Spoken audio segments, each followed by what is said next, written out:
Our breath is the very foundation of our health, and most of us are not doing it right. I've worked with elite athletes and people at the very top of their game, yet even they were struggling to breathe properly. And what I found was clear. Poor breathing mechanics impact everything, from your mental state to your cardiovascular system to how you sleep at night. But it doesn't have to be that way. Your breath is the body's only automatic function you can control. And when you learn to use it, everything shifts. In this episode, I'll walk you through 4 simple breathing techniques that can improve how you breathe, calm your nervous system, and help you sleep better. They are backed by research, supported by data, and easy enough to do anywhere. So take a deep breath and let's get started. So before we get into it, please subscribe to the channel. It really helps us grow. Thank you for your support. We take nearly 20,000 breaths a day, and most of them go largely unnoticed. Yet, breath is really the only automatic function we can consciously control. And I think that is really where the power lies. With a single inhale, we can mobilize. With one long, single exhale, we can let go. I would say that, if our breathing isn't right, anything we try to layer on top of it is going to be vulnerable to collapse. It's just that damn important. I was an elite athlete, and I was so lucky to be exposed to proper breathing mechanics pretty early in my life.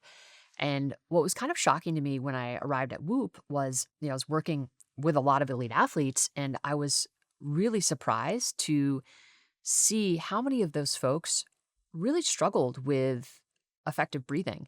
Kind of in spite of that, we're still successful as athletes. Many of these were collegiate athletes and professional athletes. But what I noticed that was very clear in the population who struggled with breathing is that they had low quality fragmented sleep. And to be able to see this very predictable pattern emerge in terms of the relationship between efficient breathing and sleep really got me thinking more deeply about the need to make sure everyone is thinking more intentionally about their breathing. And what is amazing about this, it is something you can train and something you can learn. So I want to talk about what is normal versus abnormal breathing. So you can start to recognize, all right, where do I fall? So normal or optimal breathing rate is basically 12 to 20 breaths per minute at rest. So when you are simply at rest, and if you were to just take a timer and basically count how many times you breathe per minute, that is your breath rate. Breathing pattern is kind of regular and rhythmic, and it's with a 1 to 2 second pause after exhalation. Okay, that is a regular and rhythmic breathing pattern. Your breathing route is primarily through your nose, and I'll talk a little bit more about this, but basically it is where it is the most efficacious path for air to be filtered, humidified, and it actually kind of warms the air before before exiting. We want to be breathing from the belly. Okay, this is diaphragmatic breathing or belly breathing, and with minimal use of accessory muscles. Okay, you want to be really engaging the muscles in the diaphragm, okay, in order to initiate the breath. You want to have, when you look at the upper chest, you want to have minimal kind of more of a smooth rise and fall coming from the abdomen. So your upper chest is going to be almost kind of motionless, all right? Generally speaking, your breath to be quite quiet and effortless.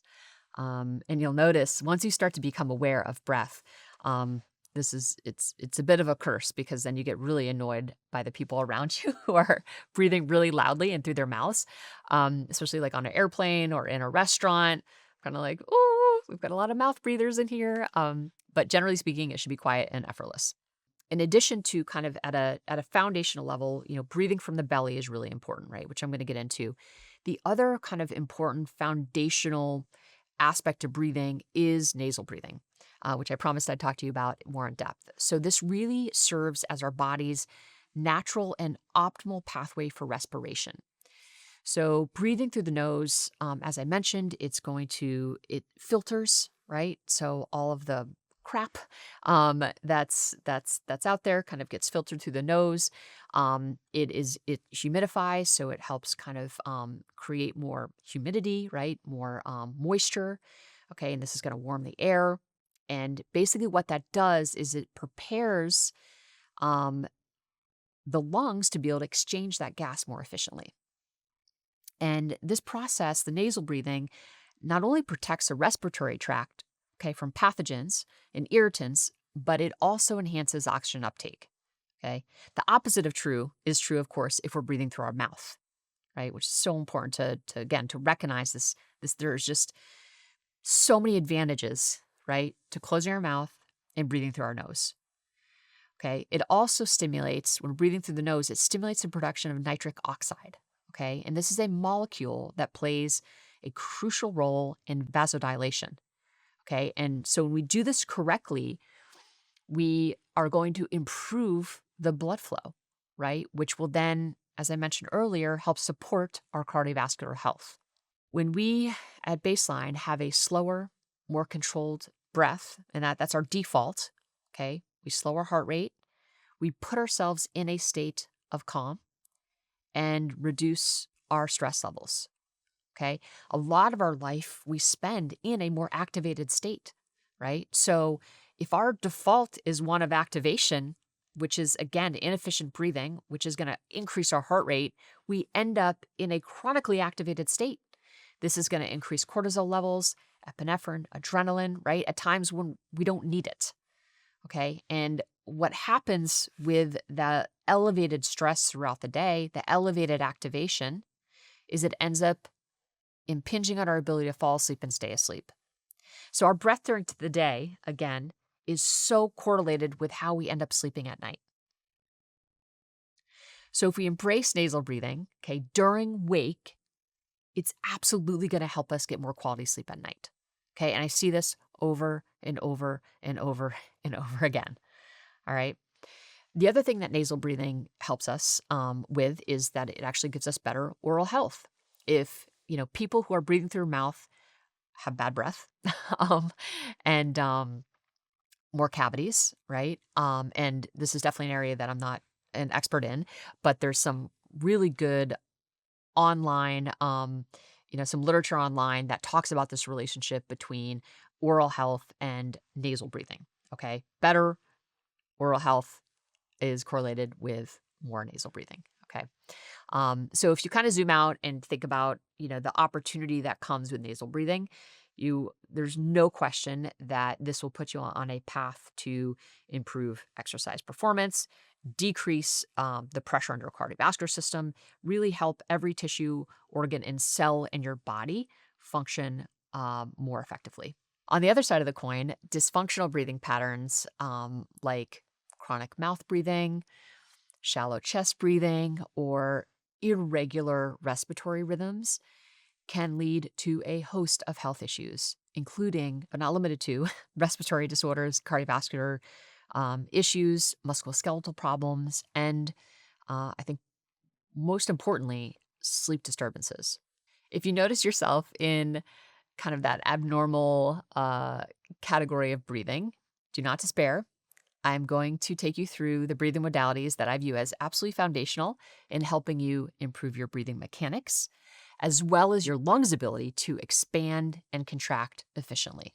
All right, so before we get into these 4 breathing modalities, I wanted to introduce you to a super straightforward, equipment-free test that you can perform to get a sense of your overall functionality of your respiratory system. It's called the CO2 tolerance test. Okay, CO2 TT. And this test measures how long you can exhale after a full inhalation. It's literally that simple. Okay, and this test gives us some just really nice insights into your respiratory control and the resilience of your nervous system. All right, so I want to do it with you. So to perform the test, you just need to find kind of a quiet and comfortable space where you can sit down. I think that's better than lying down. And you just want to kind of eliminate some distractions.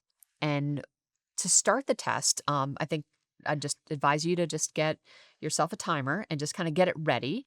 You don't want to start it yet. But basically, you're going to begin by taking just 3 normal breaths just to kind of establish your baseline. On the fourth breath, you're going to inhale deeply through your nose, filling your lungs completely. You're going to start your timer, and then you're going to exhale, okay, emptying your lungs completely. And you can do this exclusively through your nose, or you can do it inhale through your nose and exhale through pursed lips. And you're basically just aiming to control the flow of breath. Once you've completely emptied your lungs, you're going to stop the timer, and you can repeat this process 2 more times to get your average. You'll actually see the second and third time will probably be better than the first. The exhale duration, so essentially how long it takes for your lungs to empty, gives us super valuable information about your carbon dioxide tolerance and your breathing mechanics. The longer it takes for you to exhale indicates better stress management skills generally and a higher level of CO2 tolerance. While a shorter duration, okay, so let's say you exhale, in less than 20 seconds, right? That might suggest the need to improve your breath control, okay, and might indicate just lower levels of resilience just generally, okay? So I definitely recommend this, doing this test when your, belly isn't full of food, and maybe when you're kind of in like a little bit more of a calmer mood. If you're really highly stressed, I would not recommend doing this, or feel really anxious. I would wait. Just kind of, get yourself into a state where you feel pretty balanced, and can engage in this test with kind of a clear mind and a clear heart. So let's do it together. So basically, again, we're going to take 3 breaths, just kind of normal, just to establish a baseline. So in through the nose, out through the mouth.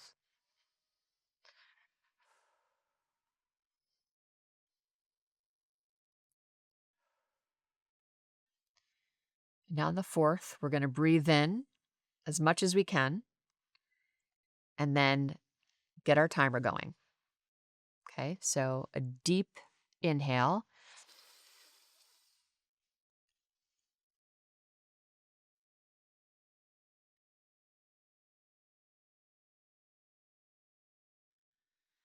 And then once you have that urge to breathe, just breathe and resume breathing normally.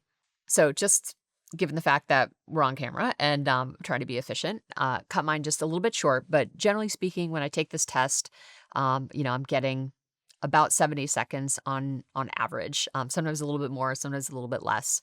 And I think one of the things I've become more and more aware of is just how vital it is to maintain effective, efficient breathing. And, if you don't use it, you kind of lose it, right? So, this idea that you're, actively working on ensuring this beautiful exchange of air is really important. So, this is just a great test just to get a sense of where you might sit, and how much you might need to focus your efforts on, getting to potentially a better place. So, when we talk about improving respiratory mechanics and compliance, okay, so breathing mechanics and our lungs compliance, there are definitely many ways to skin this cat. I'm not going to be able to go through all of the modalities, um, but I think that the key is to really find a breathing modality or a series of breathing modalities that really work for you. But I think there are a few basics that I think are non-negotiables, if, of course, becoming a more efficient breather is of interest. So practices like diaphragmatic breathing, the physiological sigh, box breathing, and resonance frequency breathing are definitely at the top of the list in terms of the efficacy of these modalities in improving both your breathing mechanics and your lungs' ability to expand and contract efficiently. Okay, these are deeply researched, biologically elegant methods. And what I mean by that is it really just returns us to our natural rhythms, the way we were meant to breathe. And I think what's also cool is that each of these techniques, each of these breathing techniques, modulates the autonomic nervous system in distinct ways. This allows the individual to be able to intentionally shift their physiological state. And I think in that intentional shift, there is a lot of power, right? When you feel like you have more control over your internal state, it gives you agency. And I think when we are not able to intentionally activate or deactivate, we are in a situation where we're kind of like, at the whim of our surroundings, right? And so I think this idea of being able to consciously control our breath puts us in a situation where we can have more control over our internal state, which allows us to kind of show up in the world in a way that allows us to match the demands of our environment. So I find this just a really powerful kind of entry point to being able to exert more control over our state, and therefore be able to show up in our environment in a way that meets the demand. All right. So technique number one is diaphragmatic breathing. Diaphragmatic breathing, also known as belly breathing, this technique really returns us to our body's natural rhythm. Okay, which is shifting us from the shallow chest-based breathing, say that 10 times fast, to a deeper, more grounded breath. And important to note, humans are designed to breathe deeply from the diaphragm, right? We create space for the lungs to expand fully, okay, giving our heart a chance to slow, and oxygen to be delivered efficiently to the bloodstream and to our tissues, right? And this, physical rhythm it basically signals, to the body that it's safe, right? Um, cortisol levels lower.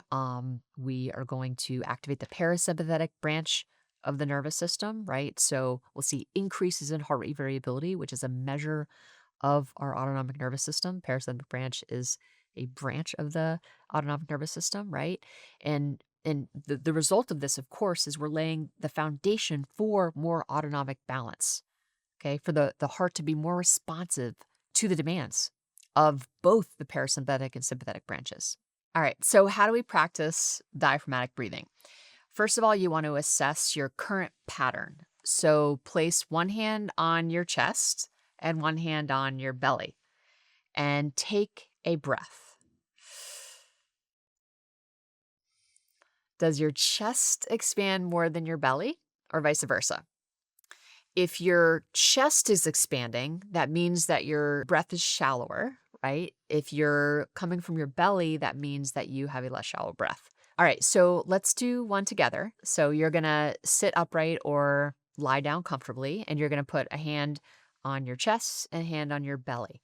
And you're gonna inhale slowly through your nose. And you wanna feel your belly expand. And then you'll exhale gently through the mouth. Okay. So just breathe in to the point where it feels comfortable. And then again, just exhale gently through your mouth. All right. We're going to do it together here. So just again, get in a comfortable spot. So we're going to inhale, okay, through the nose.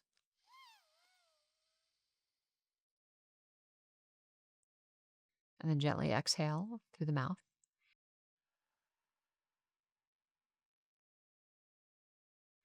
And then you're just going to repeat that for as many times as you can, 5 to 10 minutes, or just even maybe 5 to 10 reps, whatever feels better for you. But in order to get comfortable breathing, especially if you are more of a chest breather, you have to practice breathing from the belly. And you want to just repeat this, for 5 to 10 minutes, okay, a day if you can. And what I find, before bed, as I'm just lying there, it's just a great thing to just help you feel sleepy and get you just in this beautiful state of calm that helps you, that I think helps you fall asleep. And you just want to, again, even if you can't spare 5 minutes, just literally start with 1 minute, right? Anything is going to be helpful. So one of the ways that I kind of bring this into my daily life is I'll do just, a few belly breaths before a meeting. And if I find myself in times of, heightened stress or, where I feel like I've got a lot of demands on my time, that's when I actually double down on these breathing techniques because that's when we like kind of are not as mindful of our breath when we're super busy.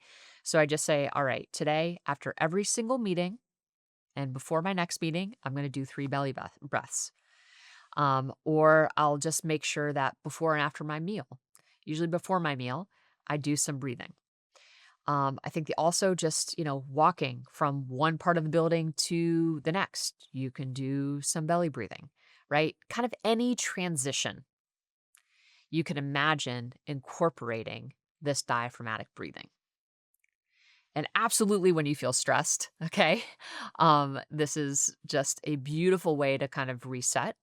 And again, your inhale is going to be a little bit shorter than your exhale generally, okay? And that's going to activate the parasympathetic branch of the nervous system, which is going to slow your heart rate, right? Which is what we want when we're feeling stressed.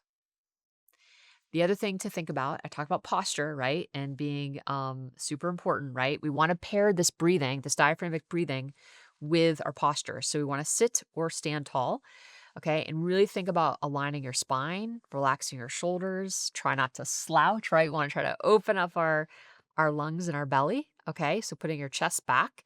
And when you do this, you're obviously not going to compress your lung space and restrict your breathing. And I think also just kind of stretching frequently to kind of release your chest and your back and your neck is really important. So building in some stretching too. The key to all of these is just consistency, right? Start with 30 seconds or 3 breaths, right? Just start small and then you'll find that your body actually starts to kind of crave these like mini moments of deactivation. And, if you can build these in consistently, during these transitions from kind of one part of the day to the next, it just becomes kind of a way of being in the world, right? And I think the two things that are beautiful outcomes of, just this more intentional way of breathing is that you're going to minimize the negative stress accumulation throughout the day. Okay, because you're going to be actively toggling between kind of sympathetic and parasympathetic, right? Sympathetic is pretty much we're on overdrive all day, right? Meeting the demands, which is not a bad thing. But we need to kind of pair that with moments of deactivation, okay, which is what this belly breathing can kind of help achieve. And then I think the second benefit is definitely our ability to fall asleep and stay asleep. Again, when we're becoming more efficient, more effective breathers, which diaphragmatic breathing is a path to, it will improve our sleep. If there's one thing I've just been reminded of when launching Science and Soul, it's that whenever you're starting something new, you've got to be prepared to wear a few different hats. Whether you're building a brand, launching a podcast, or bringing your side hustle to life, unless you've got a team behind the scenes, you're it. You're the engine, the creative, the strategy, the execution, which leads me to today's sponsor, Shopify. Shopify is a tool that not only helps you get started, but wears a lot of those hats for you. It's your design studio where you can browse templates and customize them to your brand's aesthetic. Your content creator, writing product descriptions, page headlines, and thanks to AI, can actually enhance your product photos. And of course, it's your commerce expert, managing things like inventory, international shipping, returns, and so much more. If you're ready to sell, head to shopify.co.uk/Kristen to start your $1 per month trial. That's shopify.co.uk/Kristen. I've got exciting news to share about the company I work for and our show sponsor, Whoop. We have just launched the all-new Whoop. I have worked at Whoop for 9 years, and I could not be more excited about this generation. It's 7% smaller and now has 14 plus days of battery life. 2 weeks without having to charge this. Whoop medical grade now includes heart screener with on-demand ECG readings, meaning you can check in on your heart at any time and share those results with your doctor. The Whoop app also now includes a brand new feature called HealthSpan. And what HealthSpan does is it basically is an entry point into coaching in that it will show you exactly how your daily habits impact your pace of aging. Whoop is designed to help you improve your performance, longevity, and overall health. Visit join.whoop/science to try out the all-new Whoop and get a free month on me. That's join.whoop/science now. Okay, so the second technique is the physiological sigh, which, if you know Dr. Jack Feldman, he's out of UCLA. He's done a ton of work on the efficacy of this breathing technique, and it was very much popularized by Dr. Andrew Huberman. So huge shout out to him for kind of bringing this technique to the masses. And what is great about the physiological sigh, it is a rapid reset for the nervous system. So I've, have my heart rate going throughout this entire episode so far. And, there's no question when I engage in a physiological sigh, I will see my heart rate reduce very rapidly. Okay. And indeed, this is the technique that is the most efficacious at bringing your heart rate down quickly. It is a built in relief valve. It's actually an ancient reflex that your body already knows, and it's now just being brought into conscious use. And what is cool about the physiological sigh, it's really an on demand technique that will help you shift your autonomic nervous system from high alert, sympathetic to calm and clarity, parasympathetic. And it's simple, it's fast, and it is super effective. I find this technique to be wildly valuable before a stressful event. So if I'm going on stage to speak, for example, um, a little, nerves are good and you want to be kind of in that sympathetic state because you need to be sympathetically driven to kind of perform. But just to kind of bring myself into balance, I will do a few physiological sighs just to kind of calm myself down, bring my heart rate down, make me feel like I'm in a little bit more control. And it really just 3 or 4, 5 of these, kind of sighs in a row decreases overwhelm and literally brings you back into a calmer state and one where you kind of feel more in control. There was a study published in Cell Reports titled Brief Structured Respiration Practices Enhance Mood and Reduce Physiological Arousal. It was really cool. My team here at Whoop actually supported this study. We provided Whoop devices to enable this research team to collect real-time feedback on sleep, mood states, heart rate variability, heart rate, and respiratory rate. And what they found is that 5 minutes of physiological sigh improved mood and reduced anxiety. And what was cool is that they saw that this type of breath work actually reduced physiological arousal more than mindfulness meditation. Now, let me just say meditation is awesome and amazing, right? But in terms of an on-demand solution that actually decreases your heart rate quickly and reduces anxiety, there's nothing that has been shown to be more effective than the physiological sigh. Okay, so how does it work? It's pretty simple. It involves a double inhalation. Okay, the first deep inhale is actually going to fill the lungs. And then there's a second, shorter inhale. And this shorter inhale actually inflates the alveoli, these tiny little air sacs, okay, which is going to help maximize the oxygen intake. And then you're going to have an extended exhale. And here we want to really let the air fall out of the mouth. You can also exhale through the nose if you prefer, okay? But the key is that you want this to be kind of a long, slow release, right? When we have an extended exhale, we activate the parasympathetic branch of the nervous system, okay? The rest side of the nervous system. Carbon dioxide exits the lungs and the heart rate slows, and you'll find yourself in this beautiful calm. All right, so I'm going to show you how to do it. All right. So just again, kind of get in a comfortable place. But honestly, I do the physiological side at this point, like walking from meetings. Again, before I go on stage, I do this, just as I'm like moving around the house at night before I go to bed, or just even in a like little moment of overwhelm, just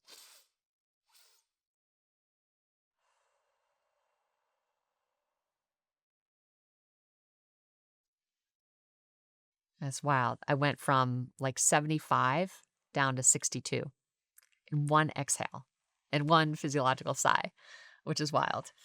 All right, let's do another one. That first inhale is going to be kind of as much as you think you can get in. And then you take one more little one and then just let the air fall out of your mouth.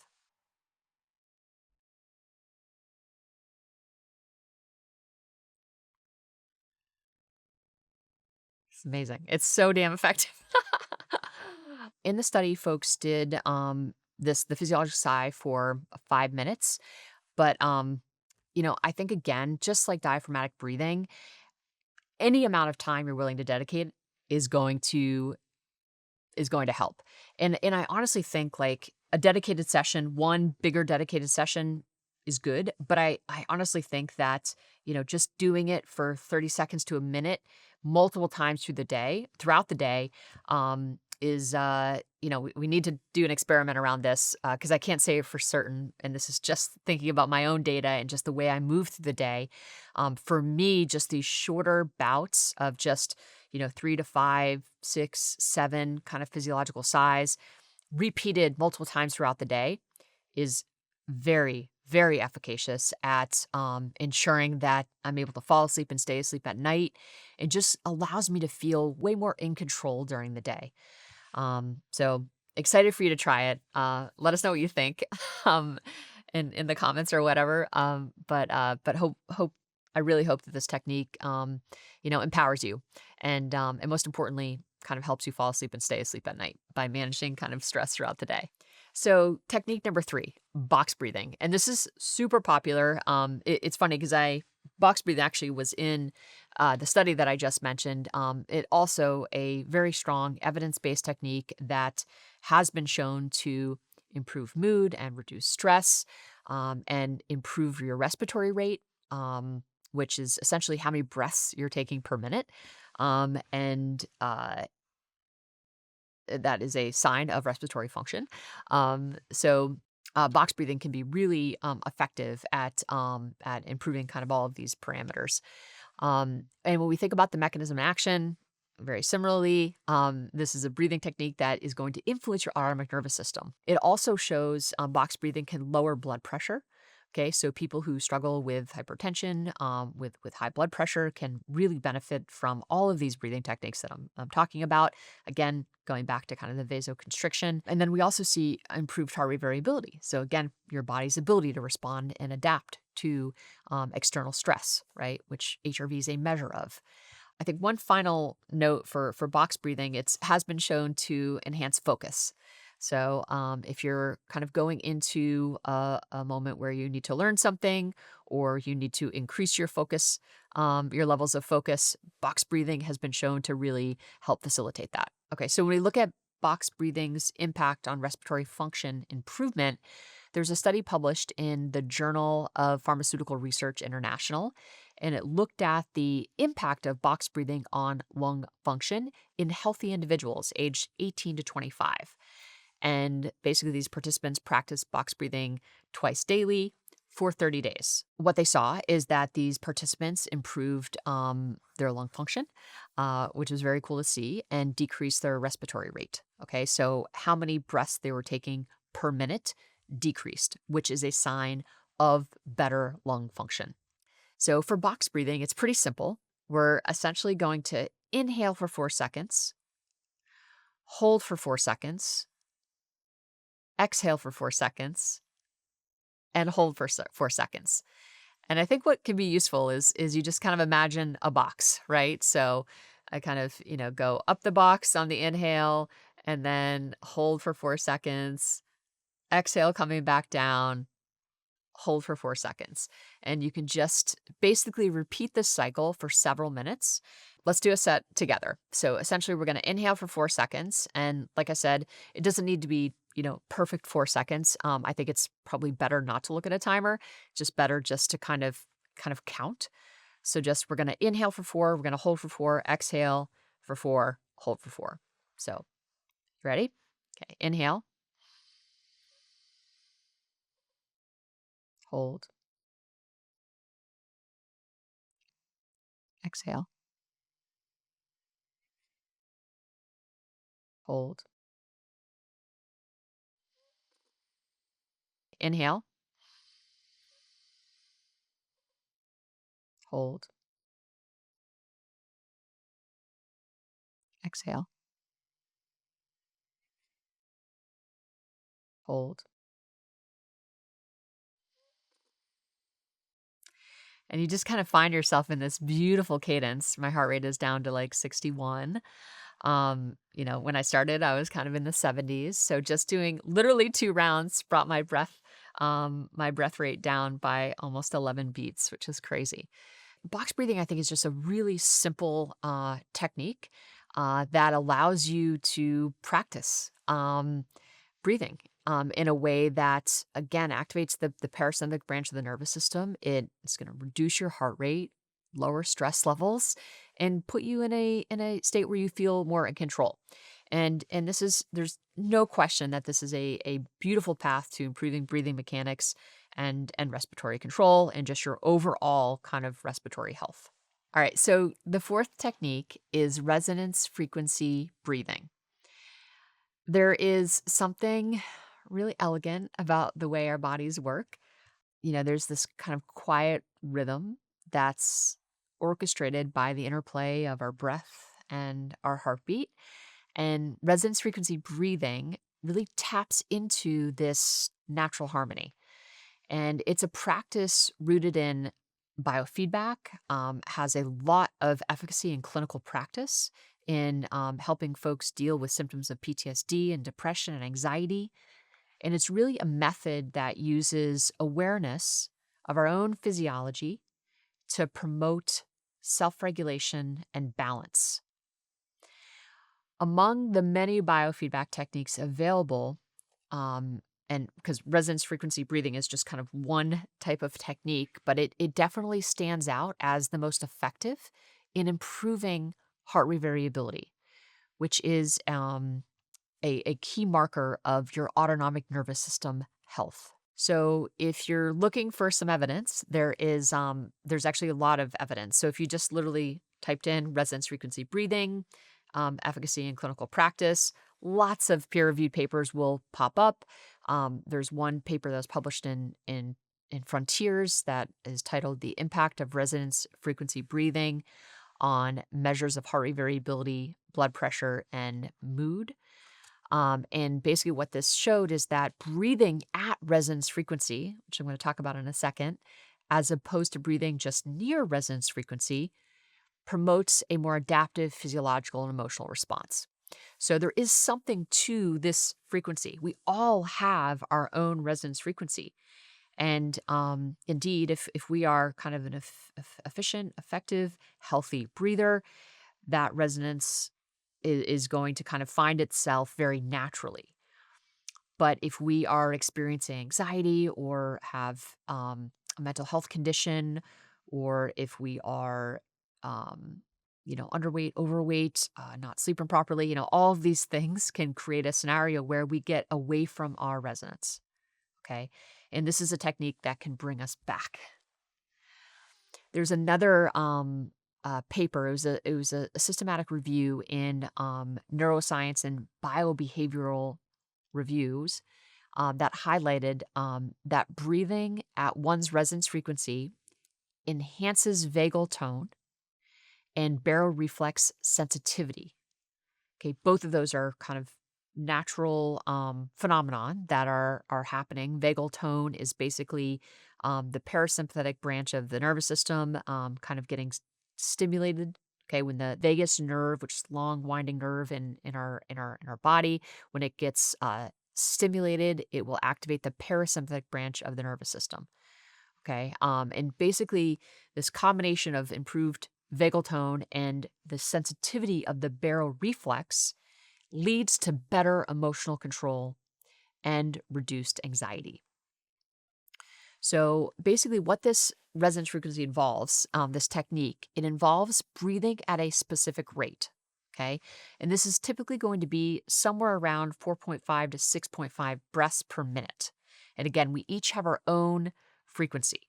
And as the first study showed, kind of getting near your own frequency really does kind of matter if you're trying to improve your heart rate variability and some of these other markers that basically showed improvements when we're near our frequency. Okay. And the idea is that you're syncing your respiratory and cardiovascular rhythms.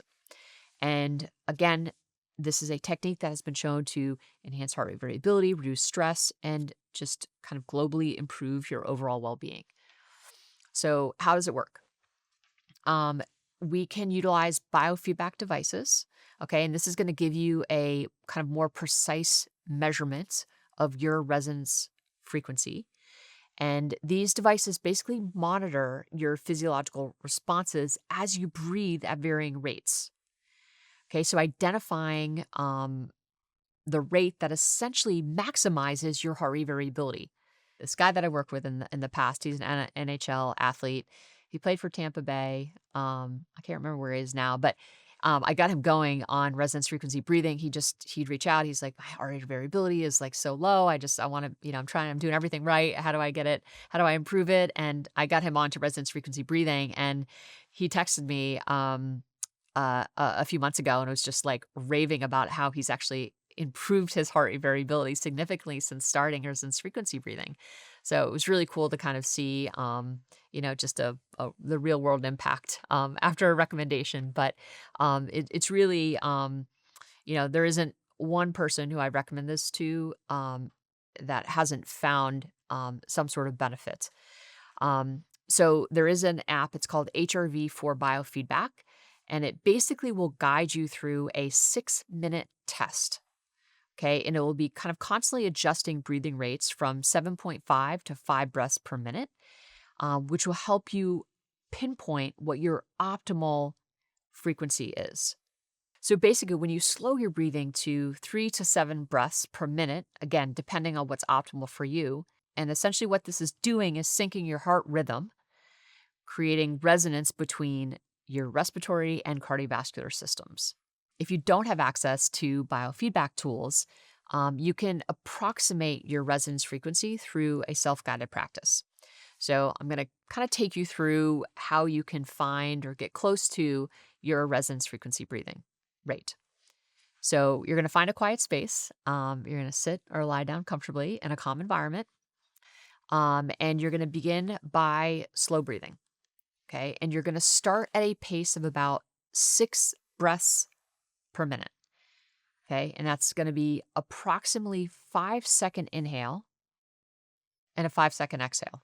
And you'll adjust the pace. So experiment with a slightly slower or faster rate. So maybe between 4.5 to 7 breaths per minute. It's really about finding what kind of feels most natural to you. And what you can kind of reliably keep up with, if that makes sense.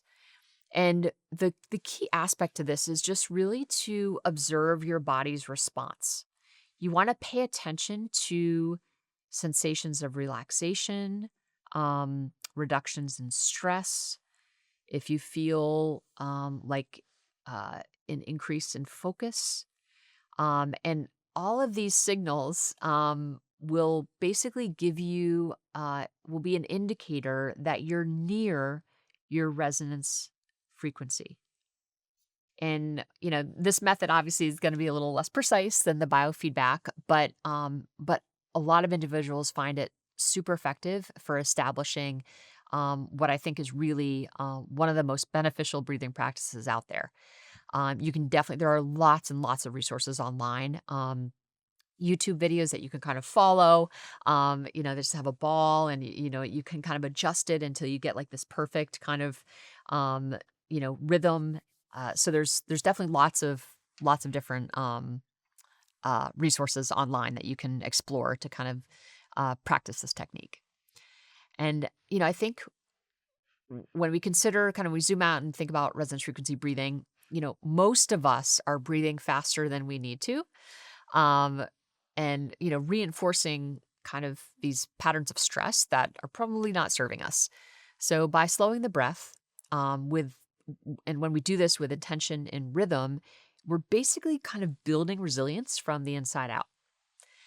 And I think regular practice is really going to have we're going to improve our vagal tone, improve HRV, and as I said, it supports conditions ranging from post-traumatic stress disorder to hypertension, asthma, anxiety. It's really one of the most researched, reliable tools for restoring autonomic balance. Breathing is fundamental, yet often overlooked aspect of our daily lives. I think we take it for granted, and taking it for granted has profound implications, I think, on our overall health and well-being.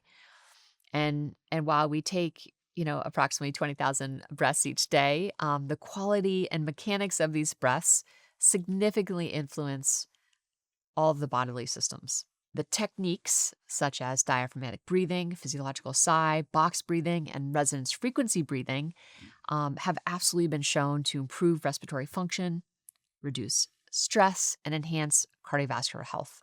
Regular practice, and I think that's what's most important about all the stuff that I talk about, is there just needs to be some consistency, right?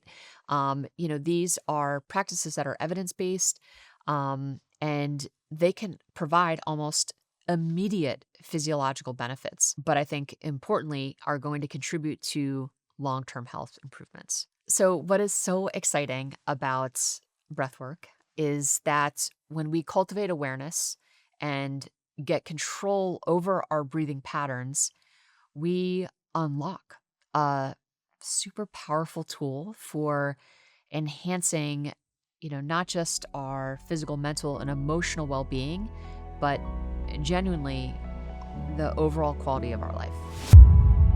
Lately, I've been spending more time thinking about how I communicate science and how I can take something as complex as, say, heart rate variability and translate it in a way that really lands with people. When I was preparing for one of my recent talks, I found myself wanting to make the data I was presenting more intuitive and more visual, more human. And because my show sponsor Fiverr has such a great network of first-class freelancers, I decided I'd lean on one of them to really optimize my presentation. Don't get me wrong, I still spend hours collating and interpreting all the research, but working with Fiverr Designer meant I could take my information and turn it into something that's much more impactful for my audience. If you're an educator, a founder, or someone who wants to level up the way you communicate your ideas, Fiverr can make this incredibly easy just by connecting you with talented freelancers in a matter of hours. Fiverr has 700 service categories to help you with anything that you need, from AI specialists to marketing, product, tax consultants, and many more. Head to Fiverr.com or click the link in the description and use code Kristen for 10% off your first hire. That's Fiverr.com.